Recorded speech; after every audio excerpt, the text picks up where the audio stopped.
This will be our last round table. We had the opportunity to listen US, Europe experiences as well as a little bit regarding Puerto Rico. Now let's get back to Latin America. Let's discuss about Brazil.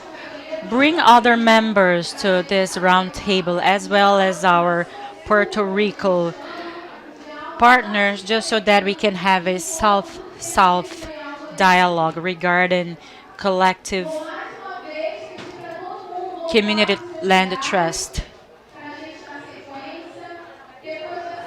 Let's get back to our seats.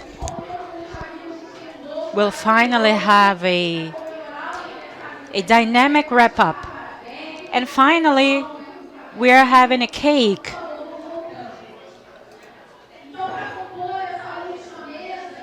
In order to join us during this final roundtable and discuss regarding limits and possibilities, potentialities and challenges of the CLT in Latin America, I would like to once more invite Mario and Barbara as well as Jurema, but I'm afraid she's not here. Neri, I also invite Group Esperanza Leadership as well as Paulo, President of Residents Association from Trapiceiros community. For this final round, we dare our panelists to answer the question. How do you see the potential of CLT in favelas and other communities, informal settlements, especially for our Puerto Rico colleagues? How does CLT contributed for land development in Caño Martin Peña? And how do they evaluate residents' engagement and improvement during their application period? I don't know if you remember the first presentation, but in Puerto Rico, community land trust has been going on for years. So I would like them to tell us about their outcomes in Puerto Rico. And mostly focused here in Brazil, questions are how do CLT can help fight for housing? That is a historical one. And how do you see the experience of being a pilot community of the Favela-CLT project? How has this process been in the community? That's what we'll be talking about. Without further ado, I'll give the floor.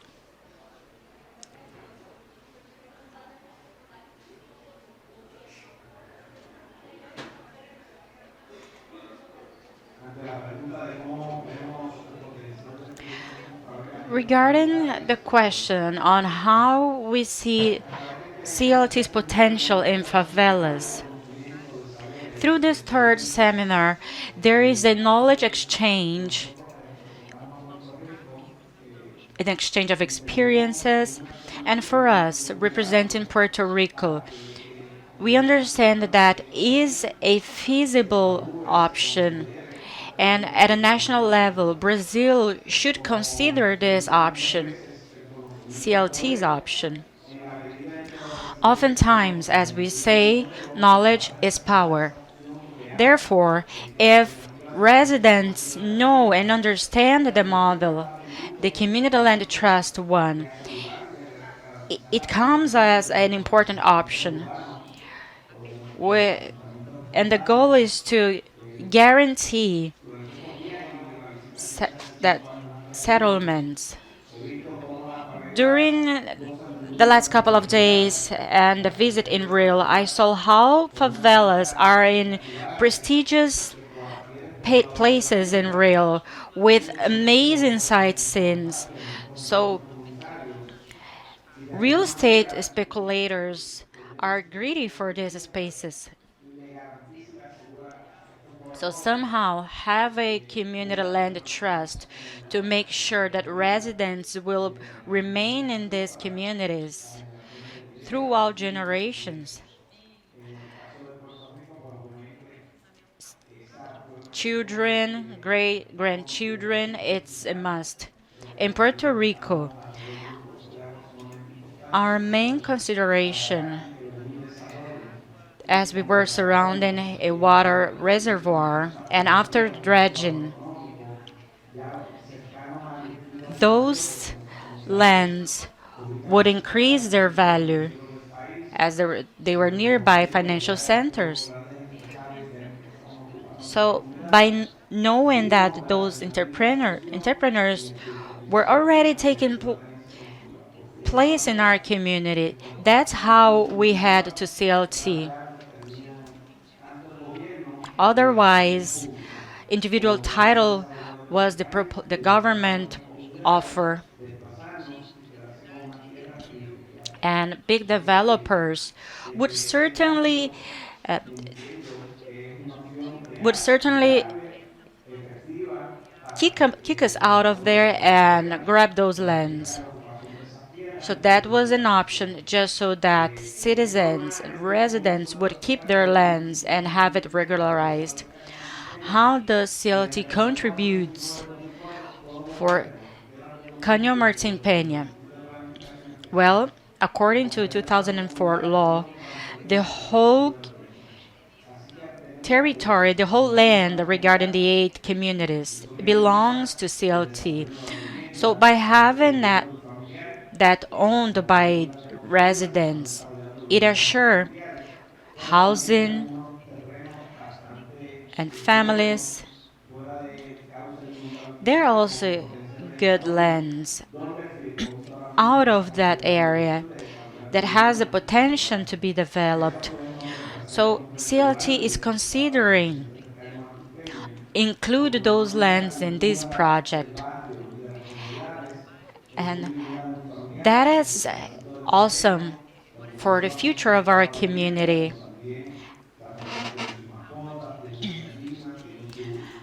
Families,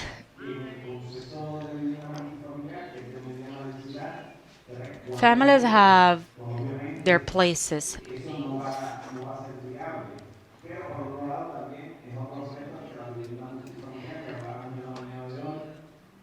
Housing for many families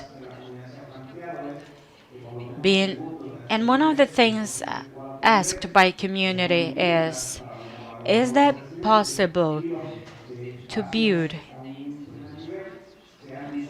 residences in a building in which the third one would be for housing and the first one would be for facilities such as a laundry, a grocery store, a coffee shop, or any other facility that would allow for the families to improve their finances. Therefore, this project also focus on local development for many families. So how do we evaluate residents' participation? In many different ways, such as meetings, sports activities, such as basketball, volleyball, in which those who are not willing to gather in a meeting would contribute by bringing their teenagers, their children along to activities. They also come along bringing food contributing. So there are different types of contribution because oftentimes we believe that it is limited to spaces like that, but however, there are different ways in which it can be done. I'll let Barbara add some more information. Well, on top of what Mario has said, our participation as CLT leaders improves quality of life for citizens by implementing housing. They are built according to each community needs. Most of them are seniors. We also have spaces for them, taking their needs into consideration, as we are aware that today we are young, but tomorrow it will change. And certainly, CLT use assemblies to discuss uh, building building drawings, as well as leaders supervising constructions, just so that what was discussed will be put in place for those who are moving in those new buildings, as well as new owners, but especially for those from Canyo community that who are willing to remain in the community. They wouldn't like to move somewhere else.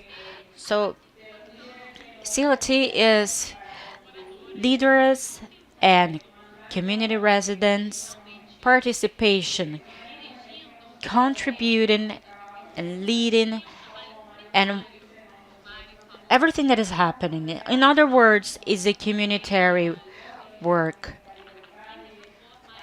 As Maren mentioned, there aren't many assemblies just like this one, but community activities on the streets. So our reality lays inside of the community. And with this assembly, going door to door, looking for residents in their own places to call them out and discuss. Otherwise, it wouldn't be possible to have an active participation, as Jurema mentioned, on how to keep people moving and engaged. Bring them to this activity. She mentioned that it was a real struggle. However, it is possible. That's the idea. To keep on working on it, moving. Nothing is easy, as I've said, but we've been successful helping, providing tools with this experience exchange, just so that you will also be successful with CLT in Brazil.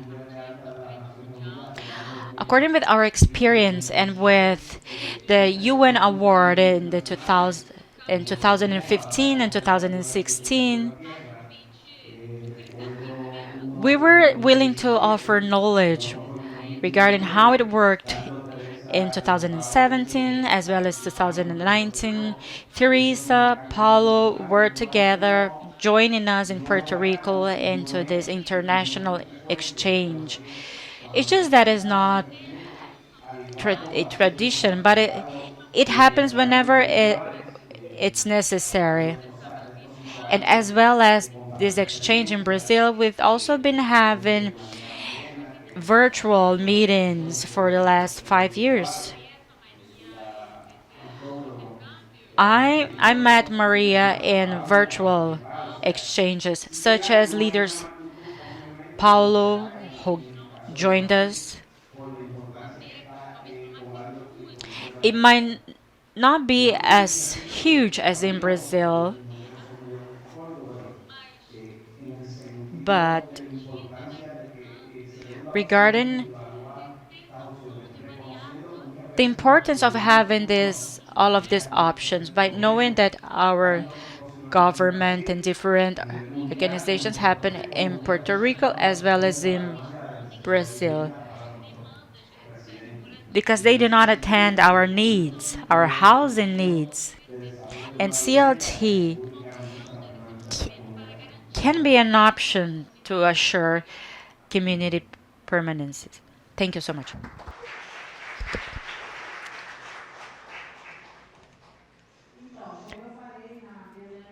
as I spoke previously, I come from a process of cooperatism, collective property, and an experience we saw in Uruguay that was exactly what we needed. And so we were able to build this cooperative in the favela. And what we realize is that we need to advance. And we need to advance in the sense that we live in a state where capitalism speaks louder, real estate speculation is constantly knocking at our door, and why not protect ourselves in order to prevent us from losing what we battled to achieve? And that is what we've been doing in Rio with collective ownership.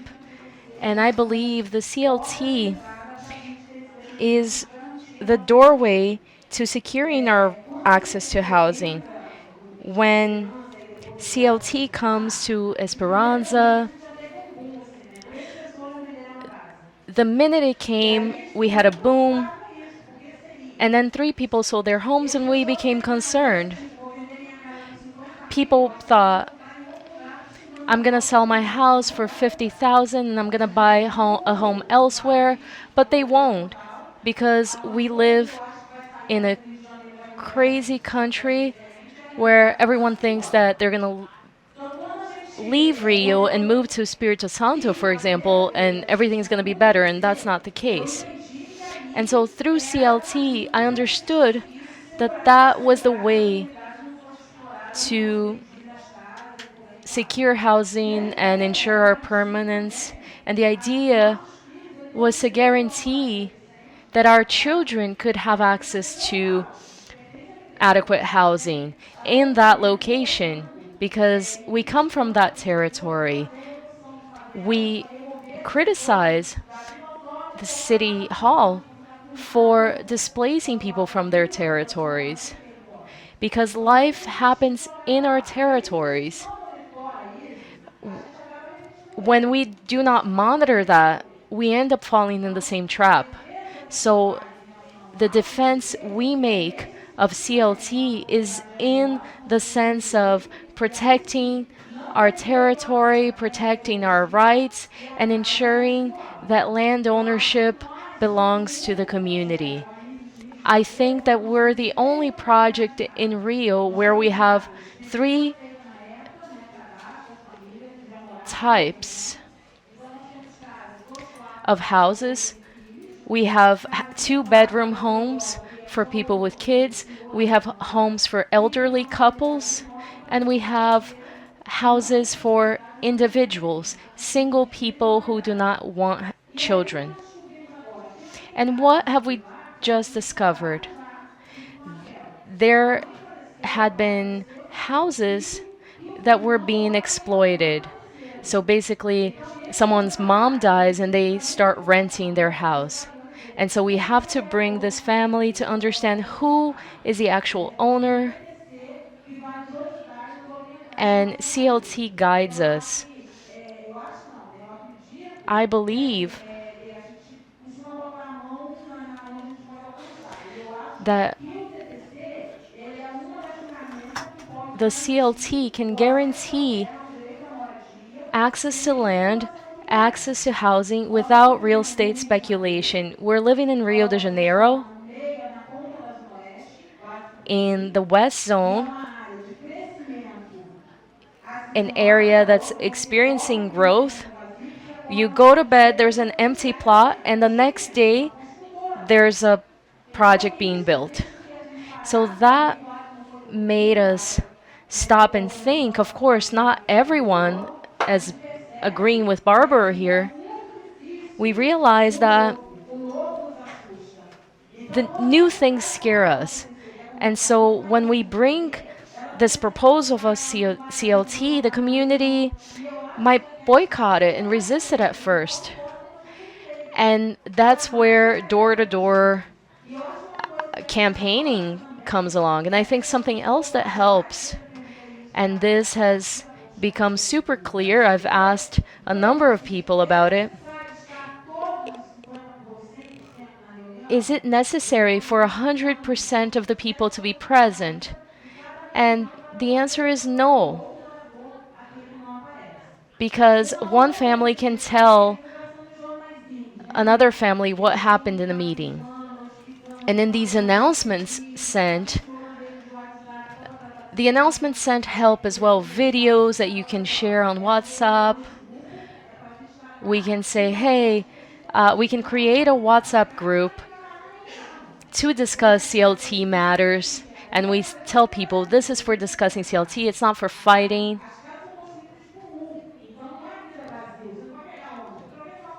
So there are some people who resist our efforts.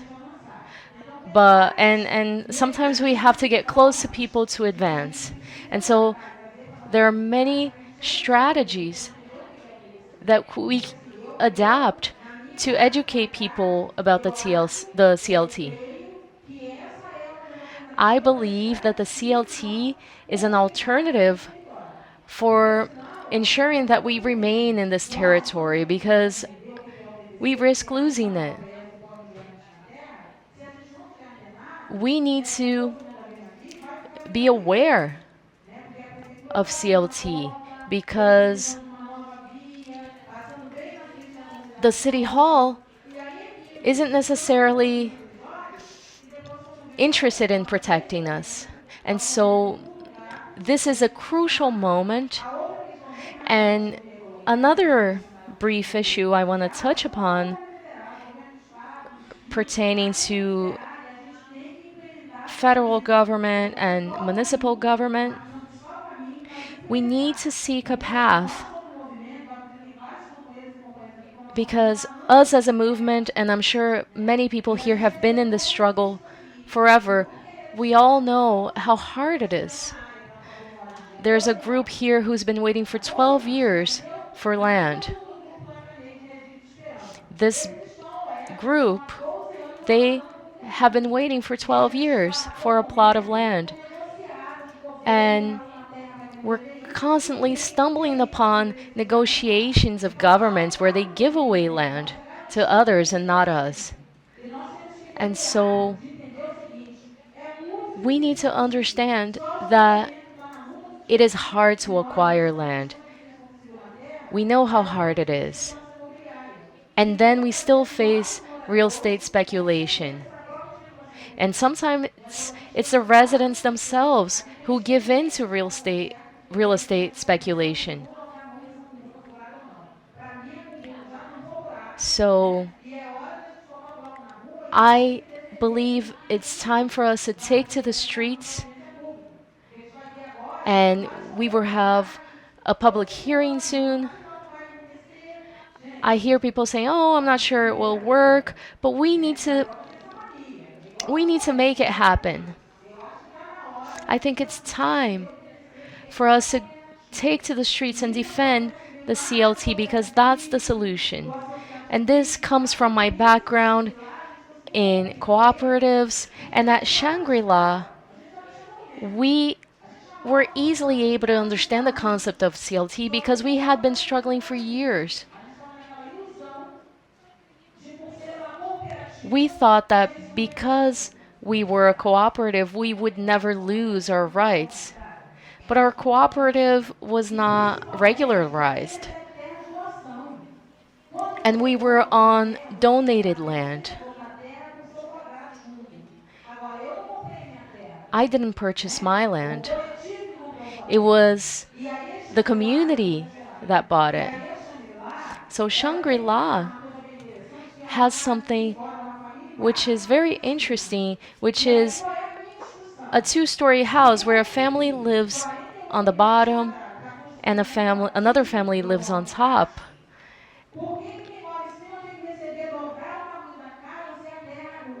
And sometimes I wonder why the family that lives above me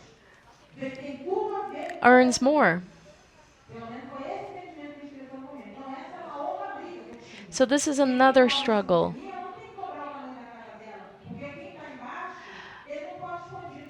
Where people who live on the ground level, they are not able to expand their houses.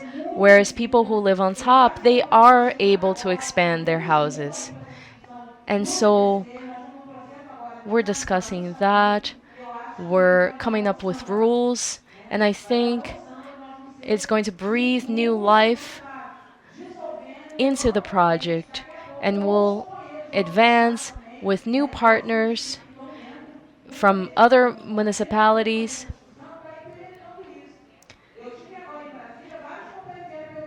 I was just in Brasilia, and everyone is asking me about the CLT in Rio. And I've also heard from people in Paraná who are interested. So let's move forward in defense of CLT. I think this is the way to go, and we need to move fast. Thank you.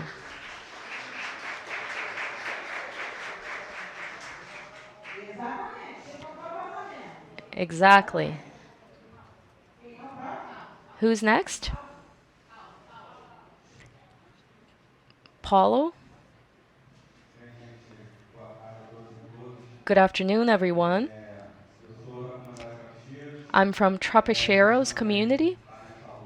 We're in the struggle as well for affordable housing since 2010 when we suffered eviction threats. And we've been struggling together with the Public Defense Office. In 2019, we discovered CLT. We were introduced to it. And since then, we have been fighting and doing our best to understand, studying. I had this wonderful opportunity to travel to Puerto Rico to see how the CLT works there. I met Mario there. It was a wonderful visit where we were able to see firsthand what's happening there. I was in awe, and upon coming back, I couldn't think of anything else other than implementing a CLT in our city, in our country. At Trapaceros, we suffered great threats, and we still do, because of real estate speculation. A high class, high income condominium was built close by. And I always say that if we hadn't started to fight back in 2010, we wouldn't be there anymore. And they would have built another condominium by now. I always say that CLT is one more tool to protect us from real estate speculation. Fortunately, we are finalizing our set of rules. We have a residents association, and we were discussing creating another organization, a legal entity. But we realized that we were fighting for the same things. And so we will collectively build this association with the CLT to strengthen our community more, protect our land, protect our houses. At Trapaceros,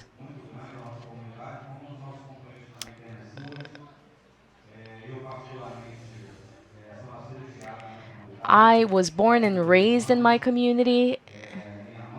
My mother was born there. My grandmother went there as a child. It's a centuries old community, and so we really want to protect it. We see a great opportunity with CLT. As Jurema spoke earlier, we will be at the public hearing, and we are fighting for the implementation of the CLT in the master plan of the city, and it's a struggle. I thank all members of the CLT who fight daily for this cause. I sometimes say that they fight more for communities than residents themselves sometimes. And we are with them. We hope that everything goes well. Really, it's a very necessary tool. And something I said at the public hearing was that I have not seen another tool like the CLT, because the CLT offers a menu of options that can protect people from all the speculation. Of course, we already have in the city other tools that arose with time, but there hasn't been one that's as well thought out as the CLT.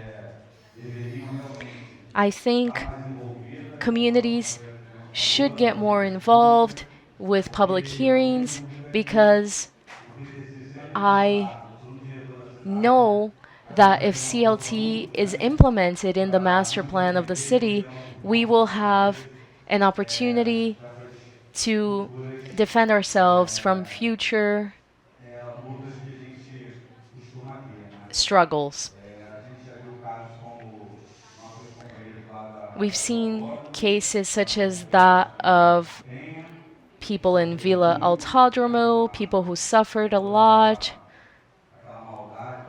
with all the cruelty committed against them by public authorities because of greed. And at Trapicheros, we tell residents that sometimes we relax. Some residents come and tell me, "Oh, we're here to stay. No one's going to take us away from here. Nobody's going to bother us." But that's an illusion. It is an illusion that everything's okay when it's not. Because back in 2010, when we suffered our first eviction threat, I never thought that it could happen. I never thought that we were at risk and that we would need documentation. And we had to prove that we had been living there for a long time. I was surprised to find that that I risked losing my home. And so it was necessary for us all to get together and resist together. And the only reason we're still there is because we have never stopped fighting. Sometimes people think that everything's good and get disengaged. And that is why some people are asking, how do we bring people back? How do we persuade people to participate more? Because alone we're weak, and united we are strong. So I really want to highlight my admiration for the CLT project, for all that it's done across the world, and allowing people to stay in their territories. And I would love for our communities in Brazil to have that opportunity. Thank you, everyone.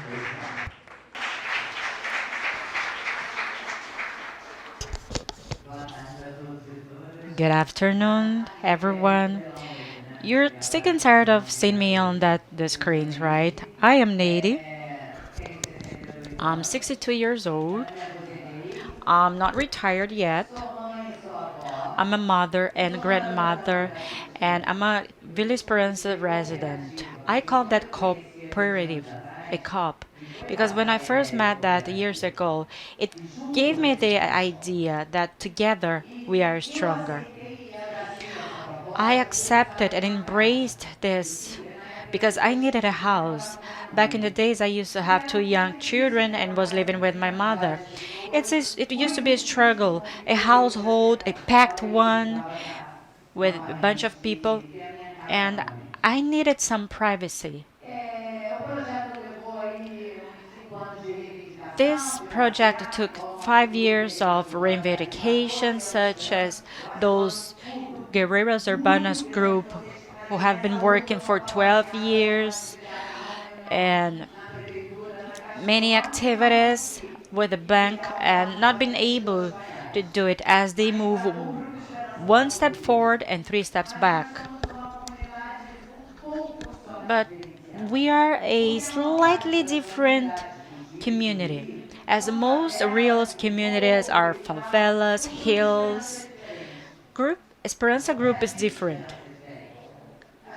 COP Esperanza COP is different.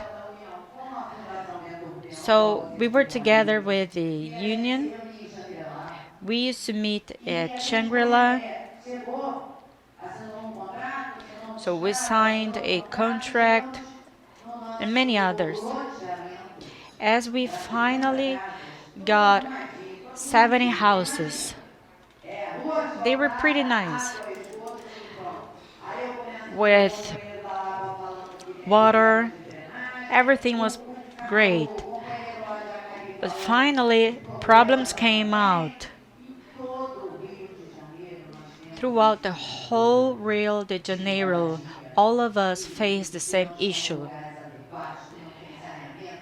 Irregular settlements that lack many things, such as hospitals, schools, to name a few. So Esperanza Group finally had its place. On the other hand, we should come up with constructions for the building. Residents didn't get the money. Along with residents, we were aware that we needed to build two houses. Then the bank would would check that to make sure that everything was right. Finally, the construction was finalized, but the bank was not there. That land was provided by the city hall for 100 years. Someone here mentioned that nobody lives for over 100 years. It was lended, and the bank resources that we had was not paid yet. Anyways, I got a house which took me 5 years to build. However, I'm not the owner. I'm not the owner. It's not under my name. Once we were finally inside of those lovely houses, brand new, beautiful, tiled windows, everything pretty new. Two bedrooms, living room, kitchen, balcony. I've got I've got a garden. So one of them made an interview about my yard. Anyways, it's a lovely house and that I name as my trophy. The biggest issue is that once you get the keys, residents closed the door and threw the key away because they've already got what they wanted. So the same thing that happens with trapicheiros is that residents think that everything is fine and there's no need to worry about anything anymore. I got my house, and what else should I do? There was a period in which people were sick and tired of building, let's wait. Finally, we had the pandemic breakout. Everyone was already isolated in their own homes. With the pandemic, things got worse. So at that time, we met CLT. I watched nothing but two plenaries in person. The vast majority were held virtually because I wanted to understand what CLT, what Community Land Trust was about. I want to know everything that must be done. Hold on, Tarsila, you gave me the microphone and now I won't stop talking. I want to know what I who I can trust and what I can support.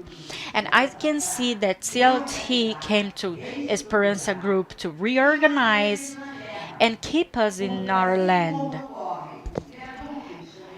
As we have other constructions in Shangri-La because the city hall threats is threatened, there's an eviction threat over there.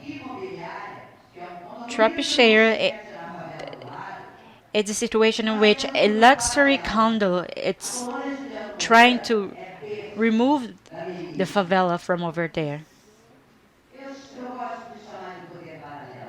I like saying parallel power. It's a little bit more sophisticated because if we call them militia, I would be shut down, so I better shut my mouth. And that's how we see Esperanza Group being threatened.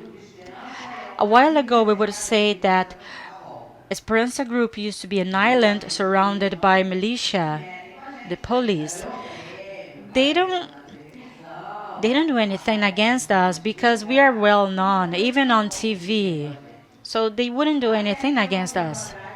But a while ago, let us say a month ago, there was an interview with those who sell popsicle. So yeah, the popsicle, but within a plastic bag. So people sell that in order to have an income. They put it inside of a bag and sell it. They are charging those people. I didn't even know about that. They charge it from those people who try to make some earnings. They don't mess with us up until now. But it's a tough area. At any time, they could start charging safety or even say, get out of that house. Because I need this house as it has a yard, it's pretty cute and organized. There's a. And kick us out. So there are three types of threats. The first from the city hall, the second from real estate speculation, finally the power parallel. Everything within the same city, let us say the same county, because Shangri-La and Esperanza are nearby each other. It's not Tijuca's case, but real estate speculation, it's always moving on. And CLT comes up as a warranty that I got my land, my house, and if tomorrow or later I'm no longer there, but my children decide to move on, then they could give this house to CLT and CLT will find a black single mother who needs a house.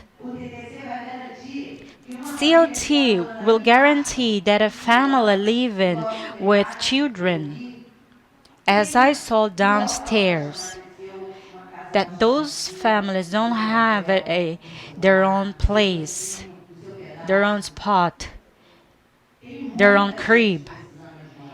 There are many people who need housing. And that's not only for myself nowadays, because I've got my house. I want CLT to give further guarantee. I worked in that construction, but those who get that house will be proud enough to say that someone built this house with their own hands. And that woman that depends on a housing to raise their children. Yesterday, we got a news that Rio de Janeiro has more women than men, and for us, housewives, women know how important housing is. That's why CLT is here to guarantee that those women could raise their children with peace, safety, and make sure that tomorrow they will have a roof over their heads. I'm so sorry if I spoke way too much. Thank you so much. There won't be questions at the moment, but all of our guests will be available during our last dynamics.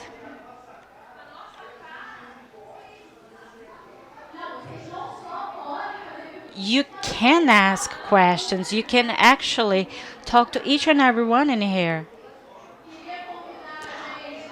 Guys, please, I would like to once more invite Razia and Ashley to gather us in this table just to thank our guests who came along with important and powerful speeches. I think that this last table, focusing on South America and the challenges of informal settlements, was wonderful to reflect about community land trust in Brazil. And even though we've been working for the last 5 years, there is still work to be done to make sure that decent housing will be available for all. I would like to ask a round of applause for all of them, all of those who contributed with us so much. There is a little guy who's not liking those applauses, but he's already part of this fight. Well, guys, it's almost 5 p.m. We've been here since early in the morning. We know that you're all tired.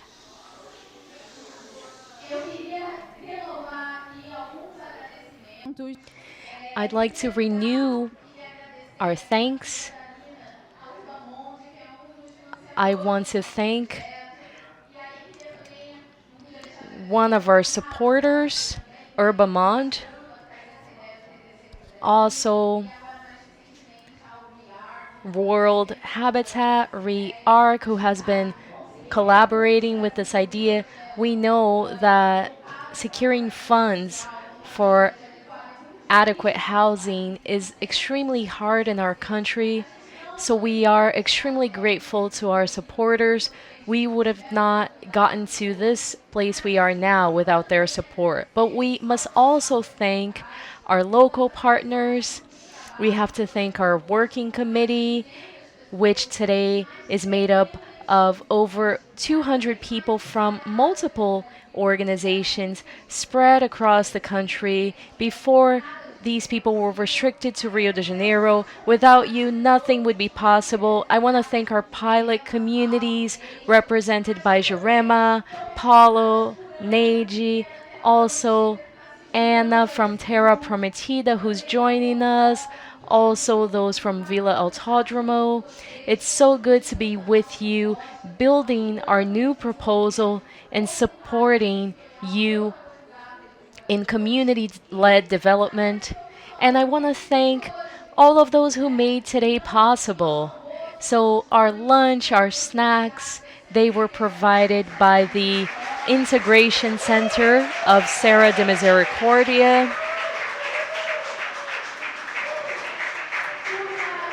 Everything tasted wonderful. It was all organic, locally produced in the favelas. An extremely powerful project that I invite everyone to learn more about. They're amazing. I want to thank the interpreting team. They are conference interpreting students at the Pontifical University of Rio. Without you, nothing we did today would be possible. Thank you to Comunica, the company that provides the equipment for interpreting. The staff from the Public Defense Office here in Rio, including the kitchen staff, the auditorium staff. Thank you for providing this space for us to gather today. And speaking of public defense, I want to thank Professor Luis Gustavo, a longtime partner who made this possible. And finally, thank you all for attending and for discussing with us today. We had a very high quality debate, a wonderful exchange where we learned so much. And with that, I'd like to invite you to do two things. First, to participate in our last activity involving post-its. So what I want to ask is, after hearing all that you heard today, what do you think are the biggest strengths and challenges of implementing the CLT in Brazil today? Each of you received two post-its. So in one post-it, you're going to write what you think is a strength, and in the other post-it, you're going to write about a challenge. And in 5 minutes, I don't know if you saw, but there's a wonderful cake in the back. This cake was a present from Neiji to celebrate the anniversary of our project. Neiji is a wonderful baker, so I recommend that you eat this cake. We are going to sing happy birthday to the CLT soon, so thank you.